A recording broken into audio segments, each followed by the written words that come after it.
Dulu sini mungkin minta saran kalau di kampus tadi.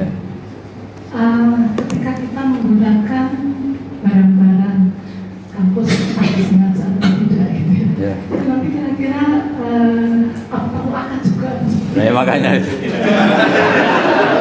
Mungkin sengaja kertas atau. Ternyata terusik juga.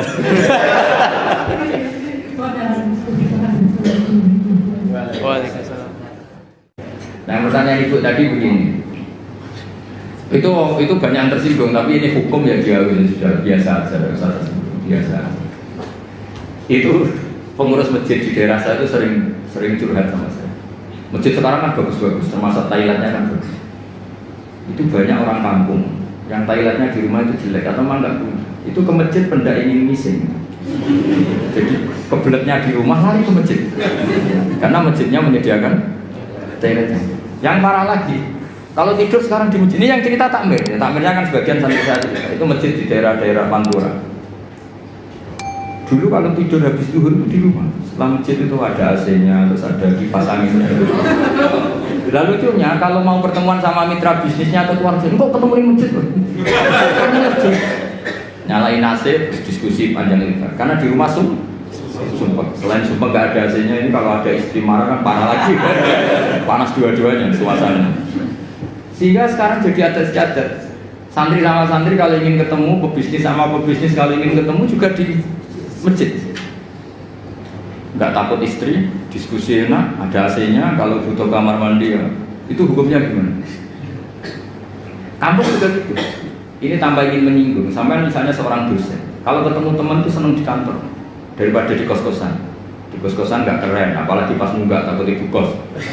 Padahal di kampus, nanti ketemu di kantor. Padahal nanti setelah di kantor, menurut saya difasilitasi ada teh mungkin dari pihak kampus karena tamunya pegawai. Pertanyaannya, apa itu masuk anggaran yang disahkan UI? Jadi kalau nurutin itu panjang, itu bisa panjang dan lebar. Makanya itu pernah terjadi, tapi ini tentu nggak boleh ditiru karena wali. Kalau nggak wali sudah kayak umumnya orang saja. Itu Abdul bin Umar itu pernah malam-malam tuh ke pendopo kira-kira gitu ya. Dulu nggak ada pendopo tapi mirip-mirip. Nyalain lampu, padahal dia mau sholat mau ibadah. Kamu dari mana? Dari pendopo. Ini lampu tadi siapa? Saya. Untuk apa? Untuk sholat gini. Jangan. Kalau sholat dulu. Kenapa? Itu pendopo milik rakyat. Jadi boleh nyala kalau ada acara dengan rakyat. Kalau kamu itu urusan pribadi meskipun sholat. Sampai segitunya namanya Umar negur putranya Abdul bin. Karena dia ikut abahnya di satu negara dapat hadiah. Istrinya juga dapat hadiah. Sampai pulang dilucuti siapa Umar. Ayo kembalikan ke Baitul Mal, ke kas negara. Kamu saya dikasih pribadi. Kalau kamu udah anaknya saya sebagai presiden dikasih enggak? Enggak ya sudah itu milik negara. Itu jadi sebelum ada Pak Jokowi punya adat kembalikan ke KPK itu dulu.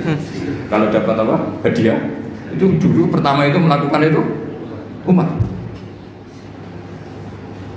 Jadi wahyu ya berat. Makanya terus ada etika bersama, misalnya mobil kampus ya kalau dipakai acara keluarga yang mencolok jangan. Jadi kalau deket-deket misalnya rektor atau dekan diundang keluarganya 7 kilo, masa pakai mobil kampus gak boleh. Tapi kalau sampai Rio ya keterlaluan keluarga kan. Ya pokoknya tanya nurani lah, kira-kira itu menurut adat dimaafkan apa?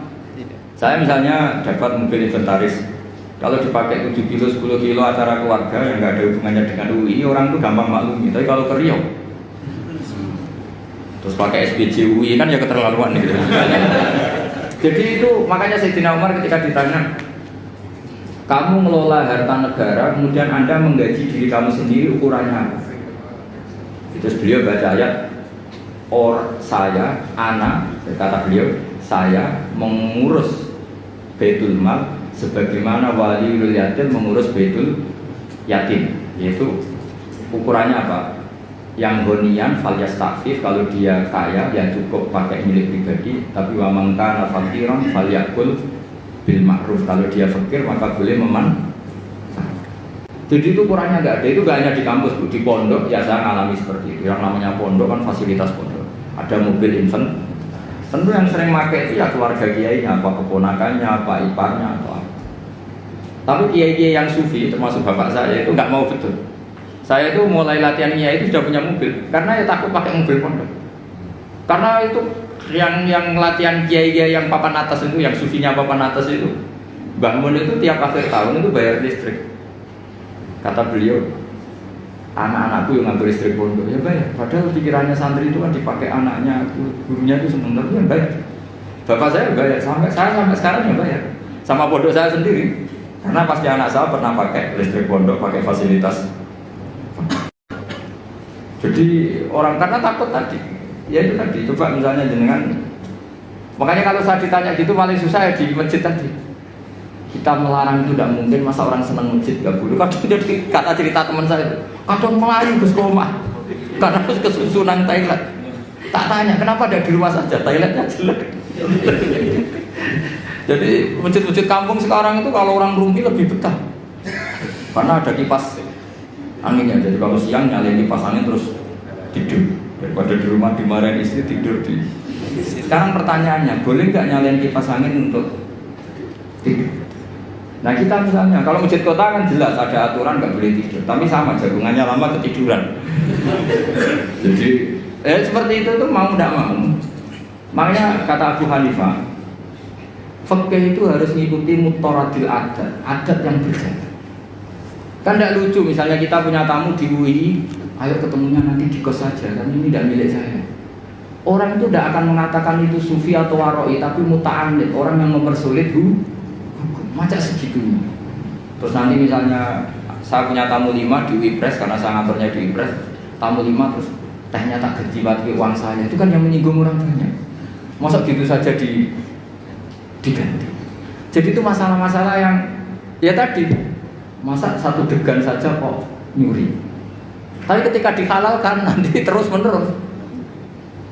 Ya makanya itu oleh Abu Hanifah dibabkan di alam raya ini ada yang namanya mu'atok. Mu'atok itu tahu-tahu ada perilaku sosial yang secara konsensus itu orang mudah itu disebut ulima. Coba saya misalnya punya kursi di depan, banyak kan di jalan-jalan raya ada kursi di depan. Kamu nyetop bis duduk di situ. Terus kamu saking sufinya notok-notok kamu punya rumah tok. Ada orangnya baru di kamar mandi, baru tidur, bangun-bangun, wonten apa? Nyuwun sewu pamit badhe derek. Lenggah. Kira-kira orangnya mantel apa enggak? Karena ngel-ngel loh gitu, kalau mendingan langsung duduk. Lah nanti mulai masalah gini, jebule duduknya transaksi narkoba, itu masalah. Tapi kalau sekedar duduk untuk nyetop bis atau nunggu teman, makanya Abu Hanifah ngendikan ukurannya itu adat. Makanya di fikih ada sebut al-adat muhakkamah. Adat itu juga bagian dari referensi hukum. Ya disebut apa al-adat. Ya Bu ya, jadi ukurannya nurani sama adat. Jadi kalau tamu 1-2 ya pakai teh kampus. Tapi kalau tamunya 1 bis ya jangan. 1 bis itu yang pegawai OB-nya juga nggak orang, itu kan mesti. Ya saya kira demikian. Assalamualaikum warahmatullahi wabarakatuh.